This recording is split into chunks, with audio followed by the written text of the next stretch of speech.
Hello guys, അപ്പോൾ ദേ എൻ്റെ മോളുടെ ബർത്ത്ഡേയുടെ വിശേഷങ്ങളുമായിട്ടാണ് കേട്ടോ ഈ ഫുൾ വീഡിയോ. അപ്പോൾ 24/3/2013 എൻ്റെ മോൾ ജനിച്ചത്. അപ്പോൾ അന്ന് എൻ്റെ 16ാമത്തെ വയസ്സിൽ അവൾ എൻ്റെ കയ്യിൽ കിട്ടുമ്പോൾ സത്യം പറഞ്ഞു കഴിഞ്ഞാൽ ഒരു കുട്ടിയെ എങ്ങനെ നോക്കണമെന്നോ അല്ലെങ്കിൽ എങ്ങനെ ഇതാക്കണമെന്നൊന്നും എനിക്കറിയില്ലായിരുന്നു കേട്ടോ. പിന്നെ എല്ലാം നമ്മൾ പഠിക്കണമല്ലോ, അങ്ങനെ നമ്മൾ അനുഭവത്തിലൂടെ പഠിച്ച പാഠങ്ങൾ എന്ന് പറയുന്നത് പോലെയാണ് കുട്ടികളെ എങ്ങനെ നോക്കാമെന്നുള്ളത് ഞാൻ പഠിച്ചത്. അപ്പോൾ ഇന്ന് ഇതേ ബർത്ത്ഡേയുടെ അന്നായിട്ട് എനിക്ക് വയ്യാത്തത് കാരണം പകൽ നമ്മളൊന്നും ഉണ്ടാക്കുക കാര്യങ്ങളൊന്നും ചെയ്തിട്ടുണ്ടായിരുന്നില്ല കേട്ടോ. അപ്പോൾ പിന്നെയൊക്കെ വൈകുന്നേരം വന്നപ്പോൾ നമ്മൾ ഓരോ അവിൽ മിൽക്ക് കുടിക്കാമെന്നും പറഞ്ഞത് മൗസിലേക്ക് വന്നതാണ് കേട്ടോ എല്ലാവരും കൂടിയിട്ട്. അങ്ങനെ ഞങ്ങളുടെ അവിൽ മിൽക്കും കാര്യങ്ങളൊക്കെ വന്നപ്പോൾ ഞങ്ങളെല്ലാവരും കൂടെ അത് കഴിച്ചു. പിന്നെ അപ്പോഴത്തേക്ക് ഇക്കയുടെ ഫ്രണ്ടിനെ വിളിച്ചിട്ടുണ്ടായിരുന്നു. അങ്ങനെ ആ മൂപ്പര് വന്ന് ഞങ്ങളെല്ലാവരും കൂടെ അവിൽ മിൽക്കൊക്കെ കഴിക്കാൻ കഴിഞ്ഞപ്പോൾ മൂപ്പരുടെ വക ഒരു കേക്ക് ഉണ്ടെന്നും പറഞ്ഞത് തൊട്ടപ്പുറത്തെ കടയിൽ പോയിട്ട് കേക്കും കാര്യങ്ങളൊക്കെ സെറ്റാക്കിയിട്ടുണ്ടായിരുന്നു കേട്ടോ.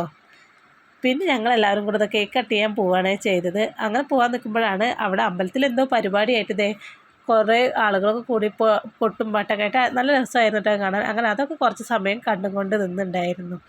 പിന്നെ നേരെ ഞങ്ങൾ കേക്ക് കട്ട് ചെയ്യാൻ പോവുകയാണ് കേട്ടോ ചെയ്തത്. മറ്റേത് സാധാരണ രീതിയിൽ ഞങ്ങൾ വീട്ടിലേക്ക് ഒരു കേക്ക് കൊണ്ടുവരും, അത് ഞങ്ങളെല്ലാവരും കൂടെ കട്ട് ചെയ്ത് കഴിക്കും. അത്ര മാത്രമേ ഉണ്ടാവാറുള്ളൂ കേട്ടോ ബർത്ത്ഡേ ആയിട്ട്. എന്തായാലും ഈ വർഷത്തെ മോളുടെ ബർത്ത്ഡേ അടിപൊളിയായിരുന്നു. എല്ലാവരും ഭയങ്കര ഹാപ്പി ആയിരുന്നു കേട്ടോ. സത്യം പറഞ്ഞാൽ എനിക്കിപ്പോഴും വിശ്വസിക്കാൻ കഴിഞ്ഞിട്ടില്ല കേട്ടോ. അവൾക്ക് 13 വയസ്സായി, അവൾ വലിയ കുട്ടിയായി എന്നൊക്കെ ഉള്ളത് എനിക്ക് ഉൾക്കൊള്ളാൻ ഇതുവരെ പറ്റിയിട്ടില്ല. നമുക്കെപ്പോഴും നമ്മുടെ മക്കൾ ചെറിയ കുട്ടികൾ തന്നെയാണല്ലോ അല്ലേ. നമ്മൾ ചെറുപ്പത്തിൽ അവരെ എങ്ങനെയാണ് നോക്കുന്നത് അതുപോലെ തന്നെയാണ് കേട്ടോ ഇപ്പോൾ അവളെ എന്നെ നോക്കുന്നത്. ഇപ്പോൾ എനിക്ക് വയ്യാന്നൊക്കെ പറഞ്ഞു കഴിഞ്ഞാൽ ഉമ്മാക്ക് വെള്ളമോ എന്തെങ്കിലും വേണമെന്ന് ചോദിച്ചാൽ എന്നെ പിന്നിന്ന് മാറാറില്ല കേട്ടോ അവൾ. സത്യം പറഞ്ഞു കഴിഞ്ഞാൽ ഒരു കുട്ടിയെ എങ്ങനെ നോക്കുന്നു എന്ന പോലെ എന്നെ നോക്കുന്നുണ്ട് പറയാം. എന്തിനാ പറയുന്നത്, എനിക്ക് ഫുഡ് വരെ അവൾ വാരി തന്നിട്ടുണ്ട് കേട്ടോ. അപ്പോൾ ഇത്രയും നല്ലൊരു മോളെ കിട്ടിയതിൽ ഞാൻ സത്യം പറഞ്ഞ ഭാഗ്യവതിയാണ് കേട്ടോ. എന്തായാലും എൻ്റെ മോളുടെ ബർത്ത്ഡേ അത്രയും നന്നായി ആഘോഷിച്ചതിൽ ഞാൻ ഒരുപാട് സന്തോഷവതിയാണ്.